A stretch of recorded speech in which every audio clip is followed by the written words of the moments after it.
Hey everyone, thank you so much for joining me on this amazing Friday. I hope everybody's being safe, feeling healthy, feeling good. Thank you so much for joining. Yes, I'm going to be saving this live for sure. Hey everyone, thank you so much for joining me from all over. I hope to keep this live very informative, but also pretty brief. I know it's Friday night and you've got some fun things to get to, hopefully in your home or somewhere very safe. Hey there.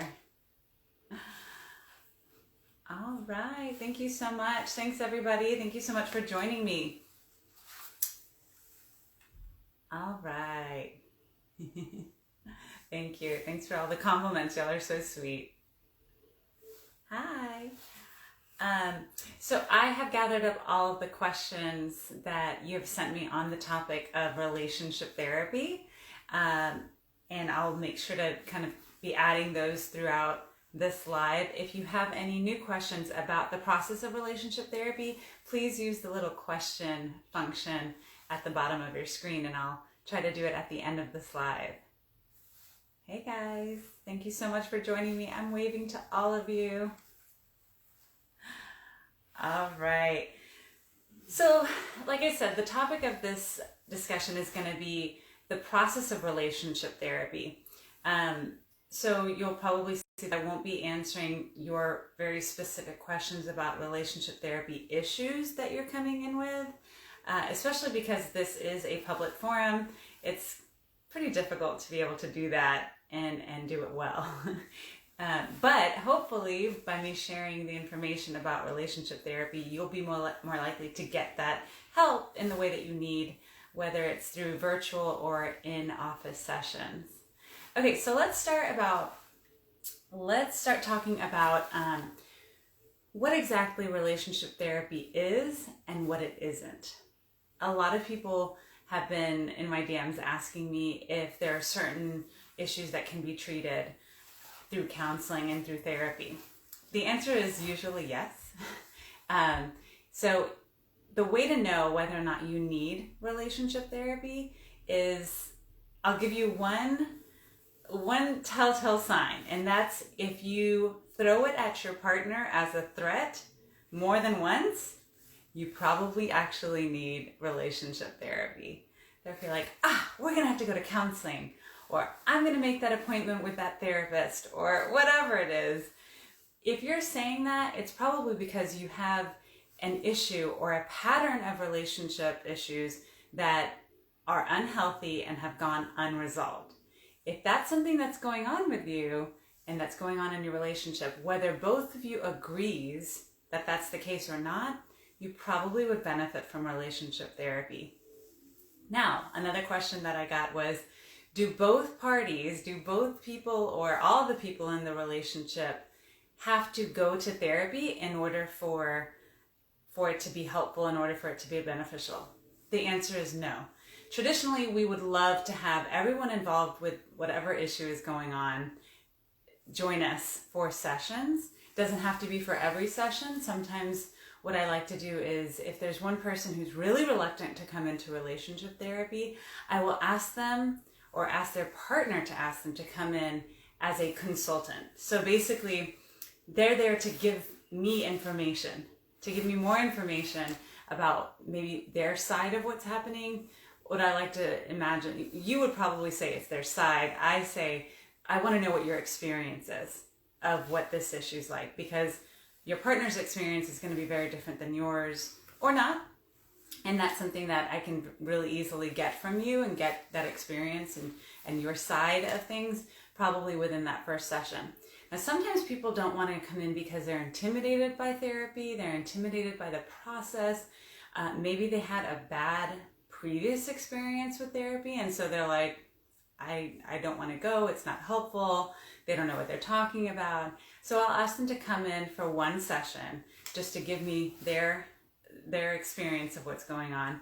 And then if they want to come back, they'll come back. They usually come back. Once they realize this isn't about ganging up on anyone, this isn't about just going back and forth on who's right and who's wrong.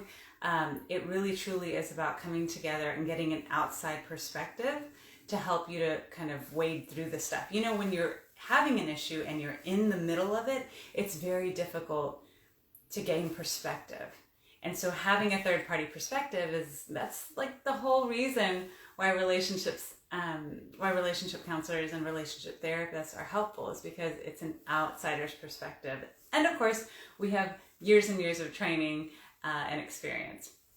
So the way to kind of, I have notes, that's what I'm looking at. The way to kind of figure out whether or not the issue is appropriate for therapy is, has it been repeated over and over again? Okay, so is this something that you have actually tried to work on and it doesn't work?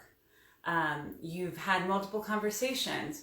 You've maybe even invited a third party to hear you out and to kind of help you. A trusted elder, a confidant, somebody who maybe even a previous professional. And if it hasn't helped and you haven't resolved that issue, but you know it keeps coming back, or it's something that weighs heavily on you, or let's say comes out in an argument, it's a resentment, especially resentment. My goodness, so many people are carrying loads and loads of resentment. That's when you need to seek counseling. Like I said, both parties do not have to be there, but it's so much more efficient and easier on us as your therapist to get through it and to get to a better place if you're able to have both parties there. Okay, what is not appropriate for therapy? So what I find is that if there's somebody who wants to come in just to get the, yes, you're right, that's probably not going to happen in therapy. For instance, you know, if you're just trying to get the therapist to hear you out, but you're not willing to take any responsibility, you're wanting the therapist to basically, you know, vilify your partner and tell them how wrong they are for doing what they've done, that's probably not going to happen in the way that you want it to happen.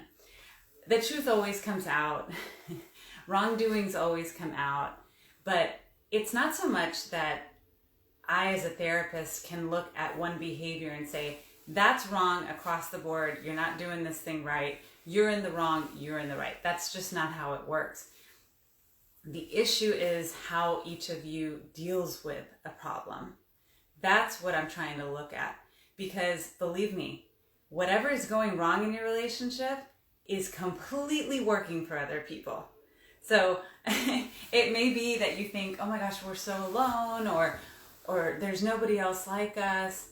First of all, that's not true. I have seen thousands of couples at this point, and you're definitely not alone in experiencing really, really difficult issues within your relationship. Whether you've been together for 2 months or 20 years, it's okay for you to seek outside help. You know, a lot of people talk about not wanting to waste time. Life is too short, YOLO, all of that.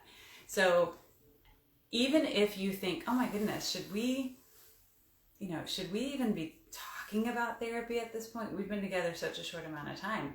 Well, my goodness, instead of spending the next 2 years struggling with that issue or arguing about it or, you know, bumping heads about it, like, why not just call up a therapist, talk to each other, figure it out, and move on with your lives?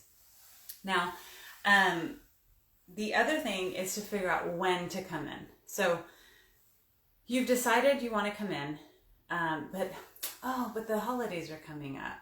And after that, who wants to be going to therapy around Valentine's Day? And after that, it'll then be our 1-year anniversary, and I don't want to do that. And oh, my parents are coming into town, and they're going to know.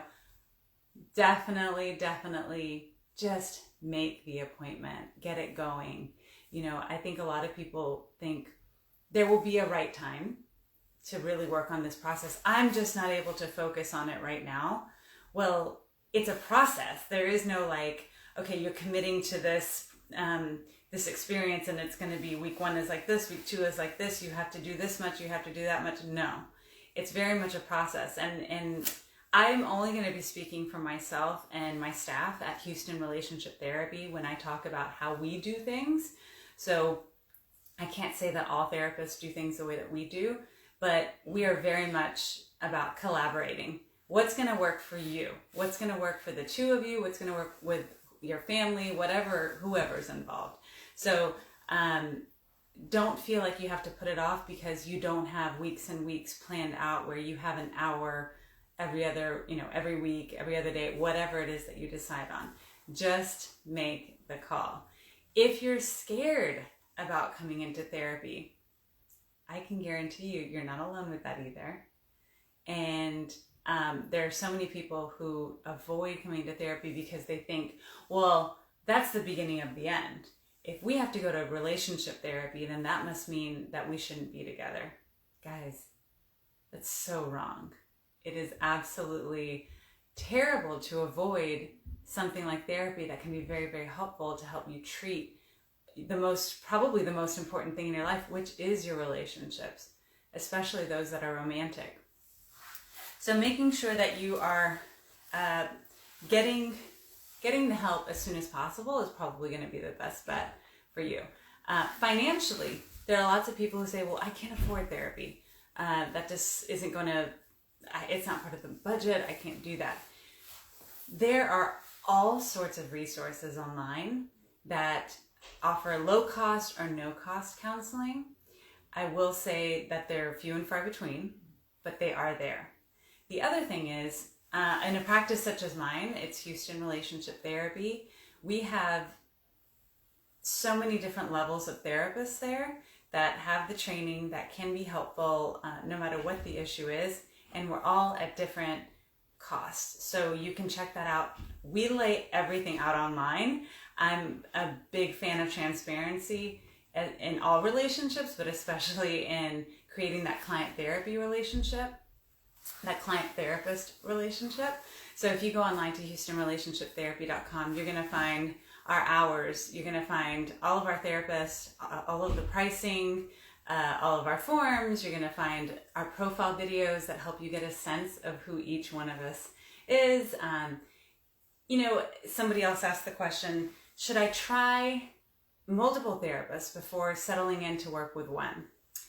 I think you can do the research beforehand, before having to, because that first session, at least at Houston Relationship Therapy, that first session, whether you choose to do an hour or 2 hours, especially if you're a couple, I recommend doing 2 hours for that first one. It is so much openness. It's so much downloading on everything that's happened so far. It's not the only thing that happens in that first session, but it's a big part of it. And it takes a lot of courage and bravery to share all of that. So I always try to encourage people to do the research about who they want to see before coming in, because you're going to spill your guts and you don't want to feel like you have to spill your guts and of course pay for it. So you don't want to spill your guts over and over and over again and feel like you're starting over. That's why I have so many repeat clients that even if they're not coming in, but every two years, because something new has happened, I know their history. I know what has happened. They don't feel like they have to start over with me. They don't feel like they have to, kind of recap everything. And of course we have progress notes, so we can always recap that way before they even come in. So there's a lot to say to creating that client-therapist relationship with one therapist and kind of committing to that. Now, how to know that your therapist is, especially at the beginning, is not a good fit for you, I would say is if you feel like they are shaming you, if you feel like they are judging you. There's a difference between observing and sharing what they think may not be going right, or sharing what they think you could be doing differently, and judging or shaming you. That's not part of our skill set to really help people. We don't tend to shame people or make them embarrassed.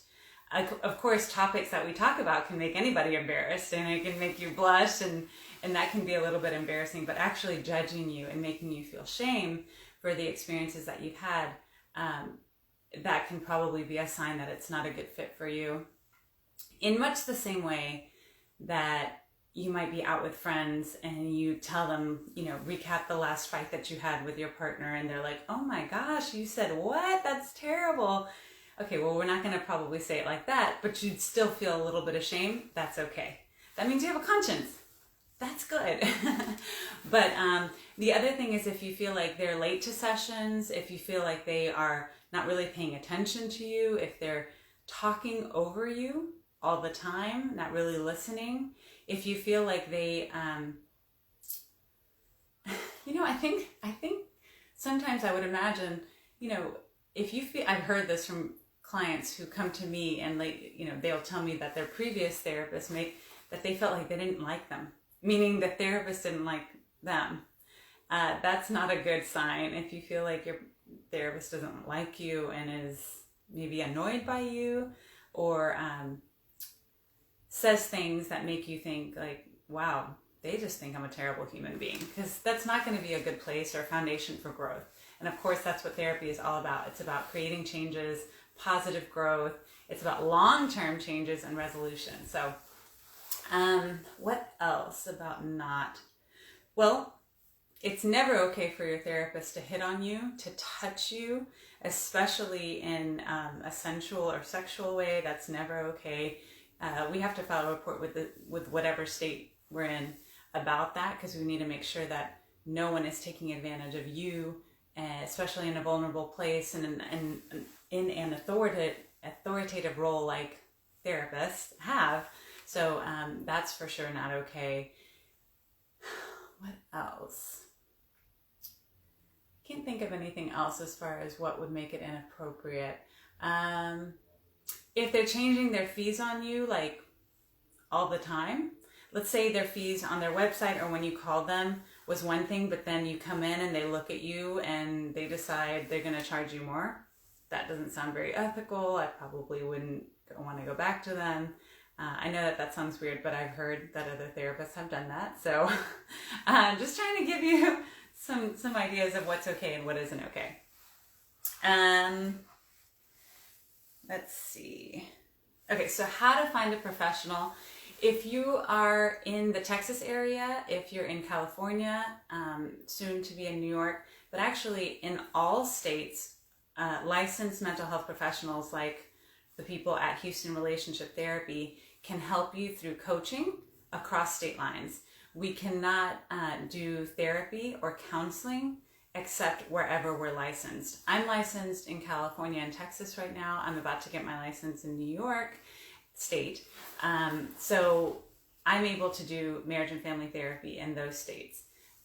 I can do coaching, which is different than counseling in the sense that coaching is more about advice giving, and it's about giving you kind of quick solutions or exercises to try to work through something, and we can also help you through accountability. So it's almost like behavioral changes, whereas counseling helps with psychotherapy changes, psychological changes. So that's kind of the difference. If you Google it, you'll find a much better definition of the difference.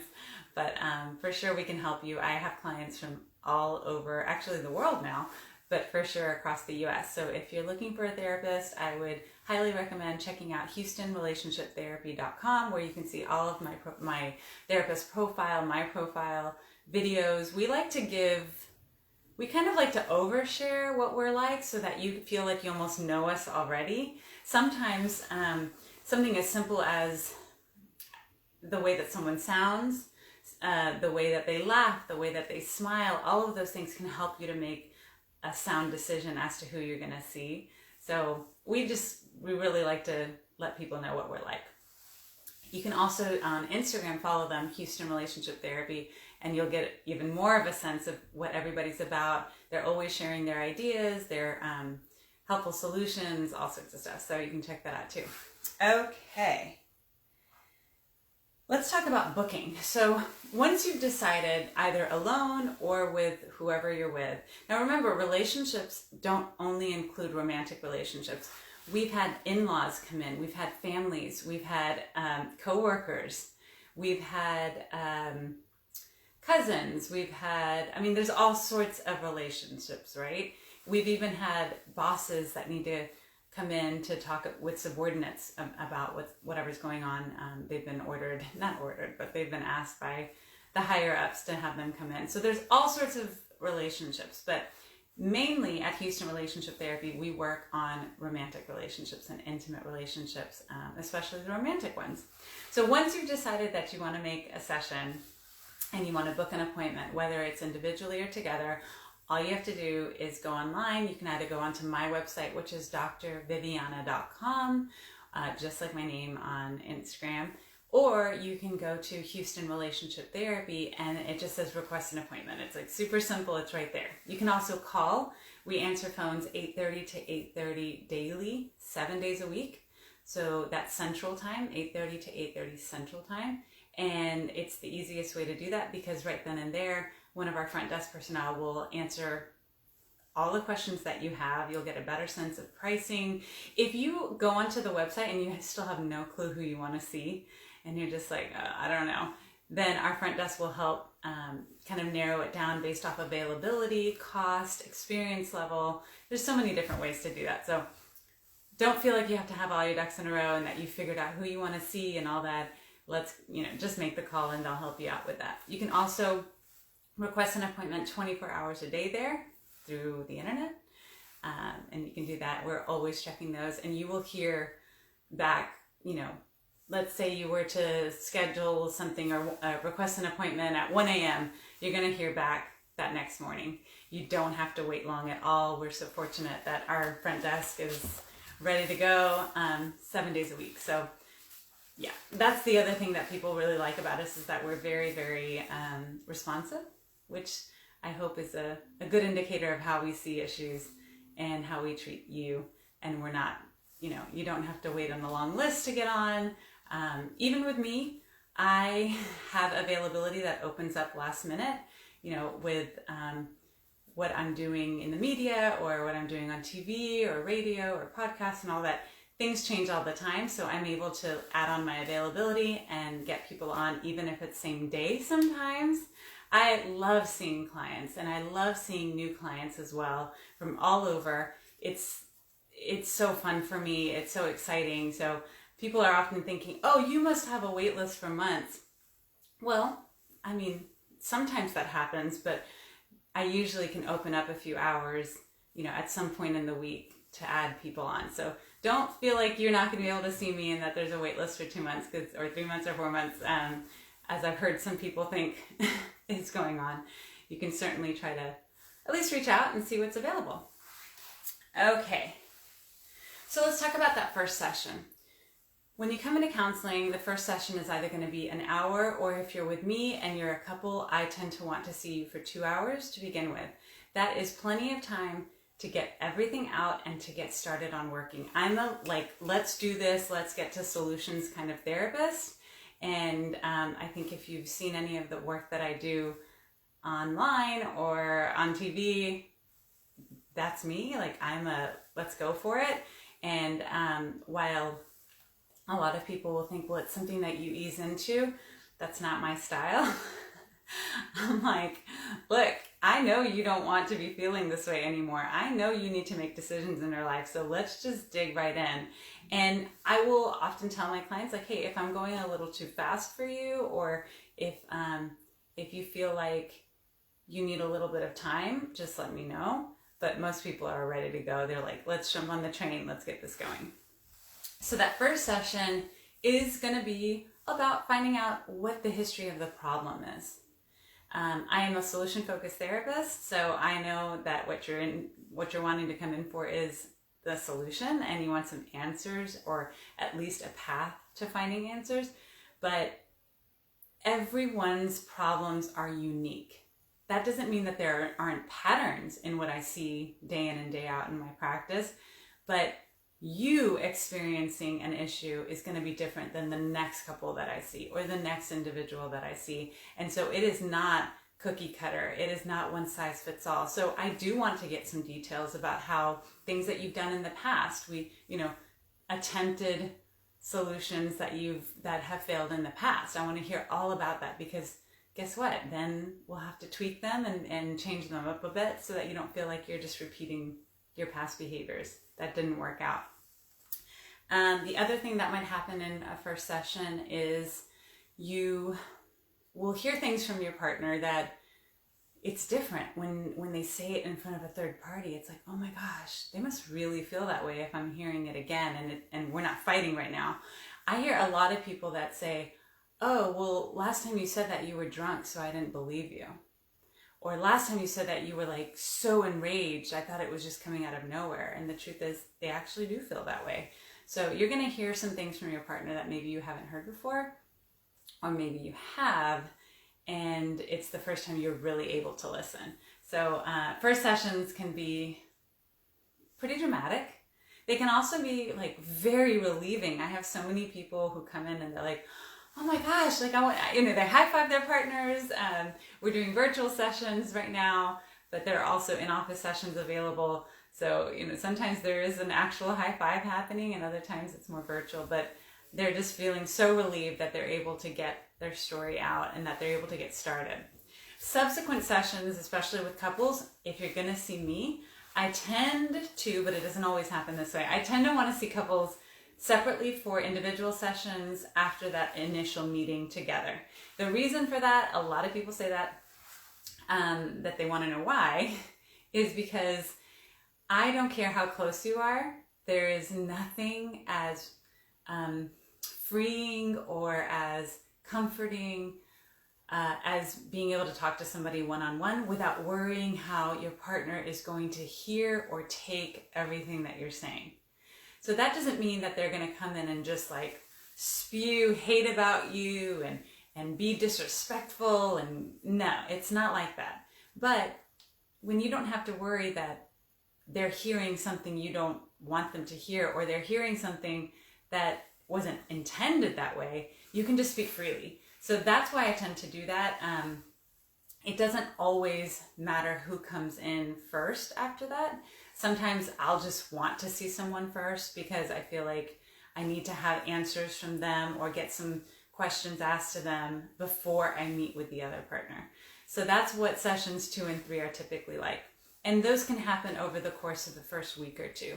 Then after that, it's typically you're going to be coming in together for that 4th session to come up. This is when the game plan happens. I've heard from both of you. I've heard your history. I've heard what each of you's experience is like, and what it is that you're really struggling with. And so then when y'all come back together, it's go time. It's let's get to work.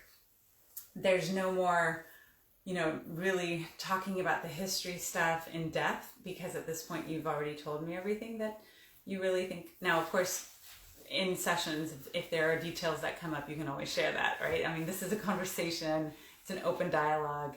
So then you come in and it's like go time. And then that's when I'm going to start to prescribe you some exercises to do, activities. Maybe I'll ask you individually to do different things. You might get the same exercises. Then if through this process, I start to realize that one person needs to do a little bit more or is struggling more or needs some more individual work, then I'll work with them more often. I don't just have people come in together because it looks better or it makes one of them feel better. Well, it's, she wanted to see you alone, so you must be the problem. No, I'm not going to, I'm not just going to bring 2 people in and ask them to change up their schedules if I feel like it's not really going to be helpful for both of them. Sometimes one individual has a better skill set with one thing versus the other, and vice versa. So I just, you're probably going to end up having a little bit flip-flop, but most of the people that come in they don't care. They don't mind that. They know that I'm not trying to, make anyone feel badly. How do you know if therapy is working? So it's uncomfortable, right? It really is. Sharing so much with a stranger, such as myself, can feel, like I said, some people are like, oh my gosh, I have needed this. And they're like fishes in water, right? Like they're just super excited. They feel like they understand what therapy is about. Maybe they've done it in their past, or maybe they haven't done it and they just feel like it's amazing. Other people feel worried. They might feel a little bit of guilt, like, oh my gosh, I'm sharing all of this with a stranger. This is very intimate. I've never really shared some of these things with anyone. So they might struggle with that at first. Some people, I'm not going to lie, they leave sessions and they say that they cry for a while. Not because of anything that I did, but because of the emotions that they're experiencing. Others feel like, oh my gosh, I feel so re-energized, I'm ready to get back to work. It doesn't affect them at all. You don't really know until you go through it. But I can tell you that with my expertise, I try not to have anybody feel distressed or distraught or unable to function for the rest of the day. So don't feel scared about scheduling sessions in the morning. As far as it working, so yeah, you'll know that it's working because the two of you will start to maybe notice that as individuals, you're cutting back on some of the bad habits. You are thinking before you speak. You are taking the other person into account. Sometimes you'll actually hear my words and most people don't throw them at each other, but sometimes they'll be like, remember Dr. Viviana said this, remember Dr. Viviana said that, or I'm really trying to do what Dr. Viviana said. That's how you know that you're actually working in therapy. Sometimes there can be solutions to problems within the first 3 sessions. Other times it might take 3 months. And other times, depending on what it is that's going on and the level of adaptability that you each have and growth, it could take a year, it could take 2. Now, I will tell you that I don't typically see people for an hour a week for a year straight. That's just not the way that it works. Everybody's situation is so unique. I understand some couples can only see me once a month. I have couples that I have seen from the beginning of opening up my private practice and being able to see couples, but I see them like 3 times a year. Other times, I know I'm not going to see them for another year when there's a crisis. Is that optimal? Probably not. And you know who you are. And I'm always telling you, whatever happened to that appointment that we scheduled that you didn't come in? But I'm always so thrilled that they entrust me again to work through these issues as they're growing as a couple.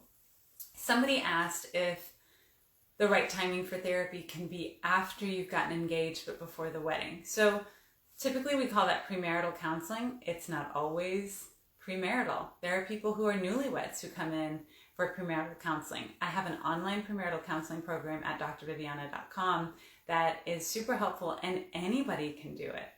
I have some stuff coming up, but I do have some programs online that anyone can do at any time. There is really no inappropriate or wrong time to seek help from an outsider. You know, if the toilet's busted, you're not going to be like, maybe I should wait till the summer to fix it. No, you're going to call the plumber and get it taken care of. It's the similar stuff. Like sometimes stuff goes down and you got to get some help for it. There is such a thing as terminating therapy. So it doesn't happen so much with me because I do tend to see couples for years and years on end.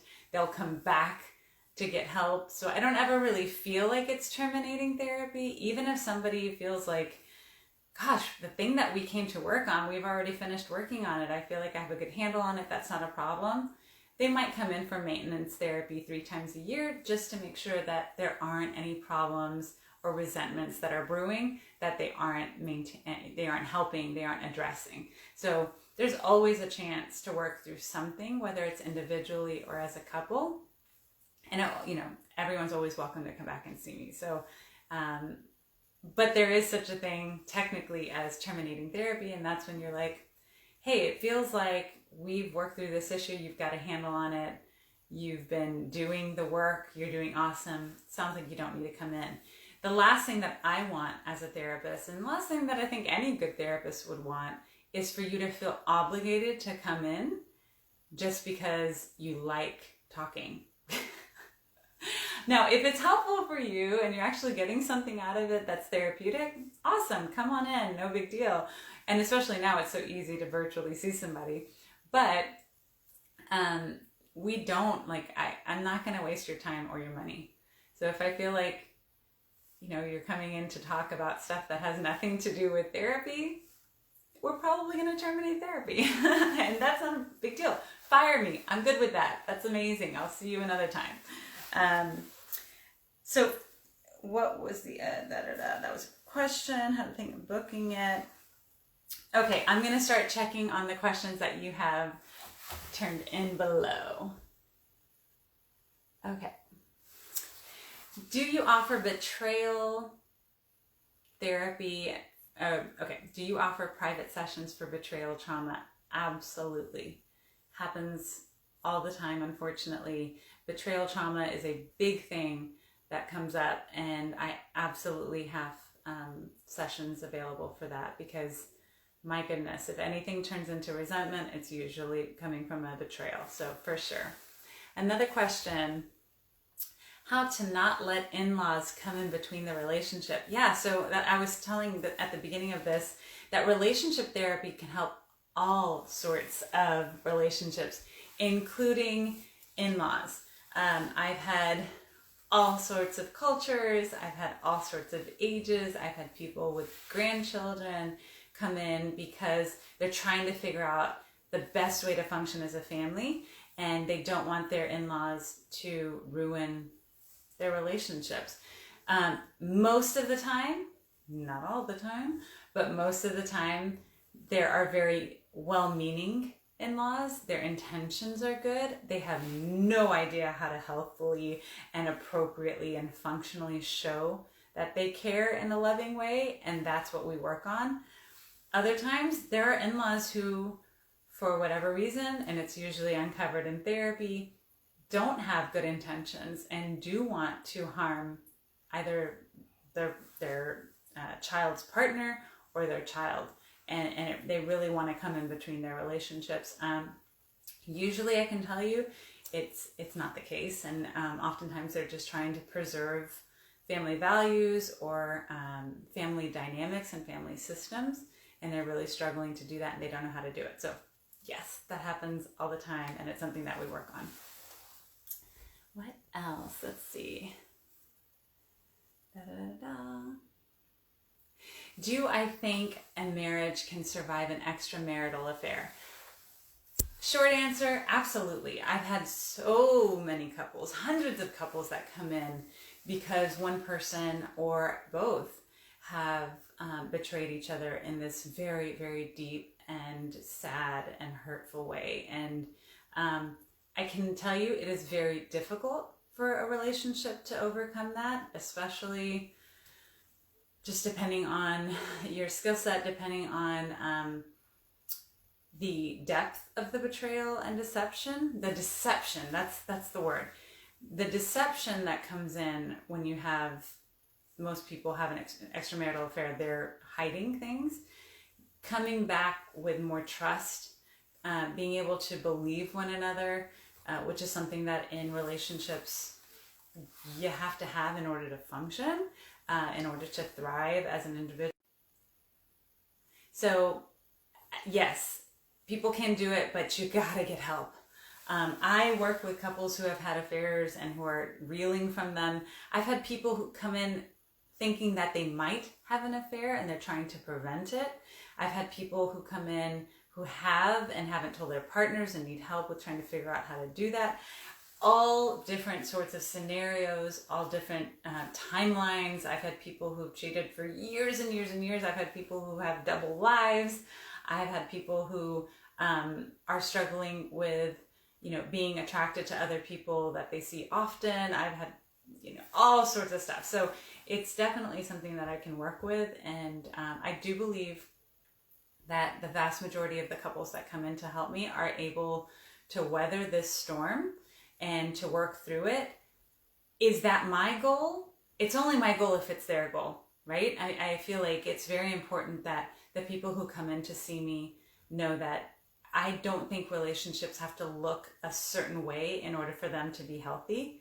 But I can tell you that if you're constantly hurting someone, or if you're making choices knowingly that are going to hurt your partner, that's abuse. And deception and lying and risky behaviors are another way of abusing someone. So if that doesn't stop, I will recommend that they end their relationship and either work separately in therapy to get to a different place in order to come back together and see if they can, as these new and improved people, can work out. But I'm a cheerleader for relationships, but I'm not going to tell you that you should stay together under all circumstances. But I will tell you, studies show that 70% of couples who experience an extramarital affair end up staying together. And I know it sounds crazy, but some people will say that they come back and have worked through things and they're even closer than they were before. Nobody forgets, right? You can't get like a lobotomy to get that part of your memory taken out, but you can certainly weather the storm, work through it, and it's not the case for everyone, and it's not the right thing for everyone to come into therapy and work through that. Some people have the choice to say, nope, I'm out of here, I'm gonna leave this relationship, and that's completely fine too. Whatever works for you.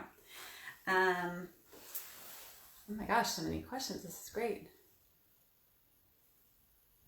Okay, what do you recommend as some strategies for couples who argue about little things? Okay, some people just like drama. Believe it or not, some people argue because it's the only time that they have the attention from their partner.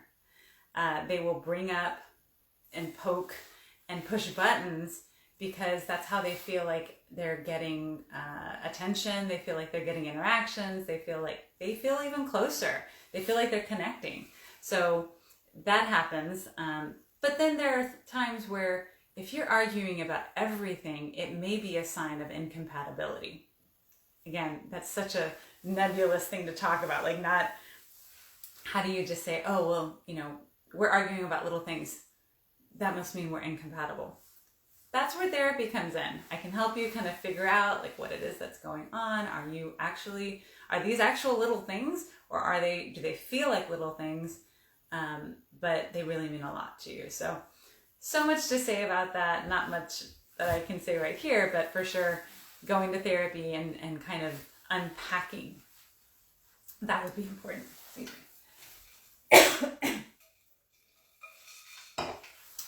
Excuse me. I've been talking a lot. Okay, another question. Okay, do you provide therapy sessions in Spanish or bilingual sessions? Absolutely. So I do speak Spanish. It is my first language, but I am much more comfortable speaking English. I did all of my counseling training in English. So what typically happens is, because I understand Spanish entirely, I will speak in Spanish, but if I need to speak in English, or if my clients speak in Spanish and they understand English, that tends to work out really well. So there's always a combination and a way to do that. I also have other therapists in the practice who are completely fluent and bilingual, so they can see them as well. But I will tell you, it usually just works out where whoever wants to speak Spanish speaks Spanish, whoever wants to speak English speaks English, and we make it happen. Okay, another question. Somebody asked, is there a right time to ask about your partner's money situation? So I guess it depends on what you mean by their money situation. Like, I'm assuming you mean you want to know if they have income, you want to know if they have a job, you want to know how much savings they have, what their spending habits are like.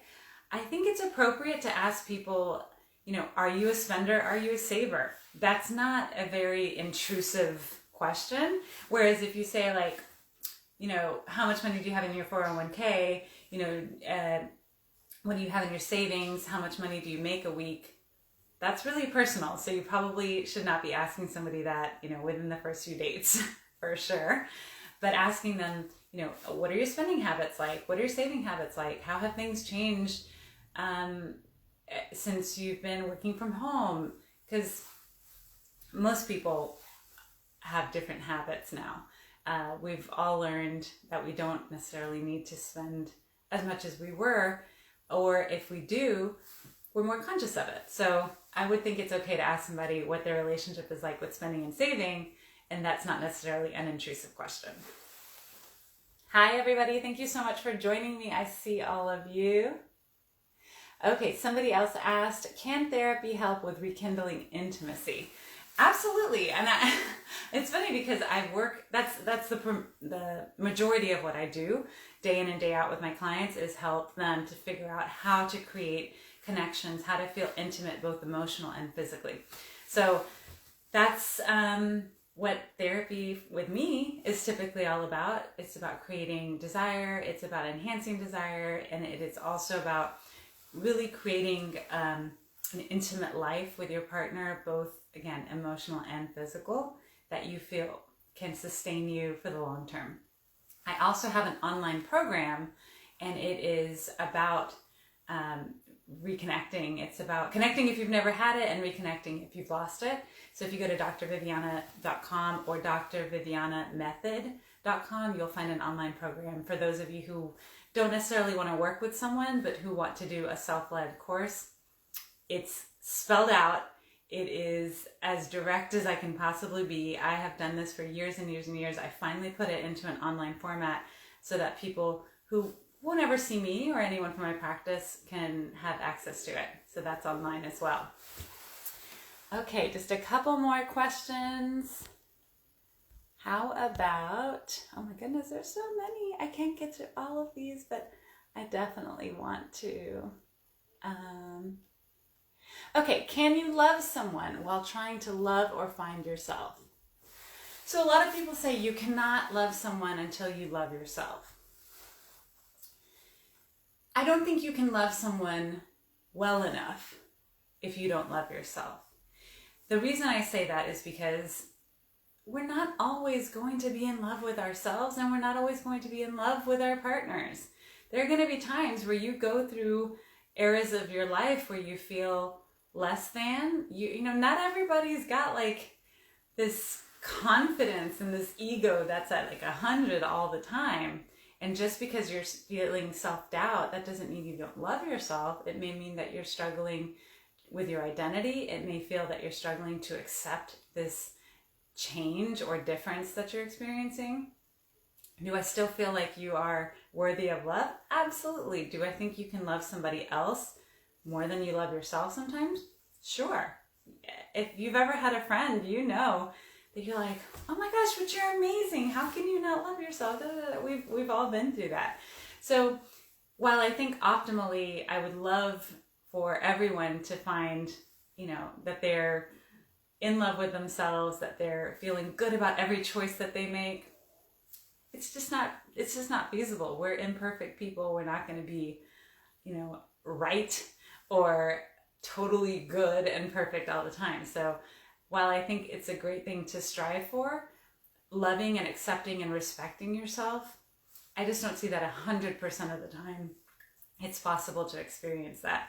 But you can get there. And as we know, there's so much empowerment and self-empowerment, individual empowerment. There's work that you can do with coaches, with therapists such as myself to help you get to a place, because there's such a thing as unhealthy levels of self-doubt and low self-worth that can make it to where you can't really function well in a relationship. So if you're able to avoid that, I think that you'll be fine in a relationship. Okay, I'm going to take one more question. And then I have to go. Okay, so somebody just asked, how about if you don't care enough to argue?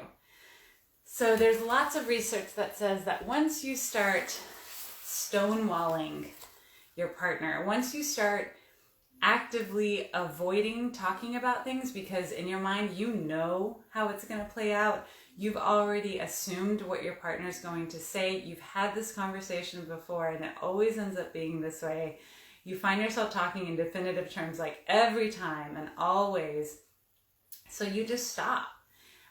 That's one of the indicators of a really, really unhealthy relationship that isn't going to last long. And if it does last long, it's not going to be enjoyable. You have to seek professional help. If you have shut down, if you no longer talk about things, even if it's not to argue, even if it's just like, I've been there and, you know, I know what they're going to say. Even if things are just so boring and monotonous and routine that you already know, Maybe you come into therapy to help spice things up. Maybe you come into therapy to experience a little bit of that new relationship energy because it's been so long. You know, I just think it's very important that people understand you don't have to be in a dissatisfying relationship, and you certainly can find help to get you the help that you need. You try it, right? Try a session. Especially right now, you don't even have to leave your house to do that. Go online to HoustonRelationshipTherapy.com or drviviana.com and schedule a session. You can even schedule a 30-minute session if you just have a little short question. There are so many good questions here, y'all. I love getting questions in my DMs, but the truth is I'm not going to be able to answer all of them, and I certainly can't do it in a really thoughtful and professional way over the internet. So even if it's just a quick 30-minute session, a call with me, a call with one of my associates at Houston Relationship Therapy, schedule the help. What's there to lose? There's so much to gain. There's so much insight to gain. You might love it, or you might say, you know what? I think I got this. Like, even just through talking it out, like, I don't feel like I need to get a professional's help with this. I feel like I figured it out. Or you might think, I have so many self-help books that I haven't read. Maybe now I'm motivated to work on it, so I'm going to read some of them.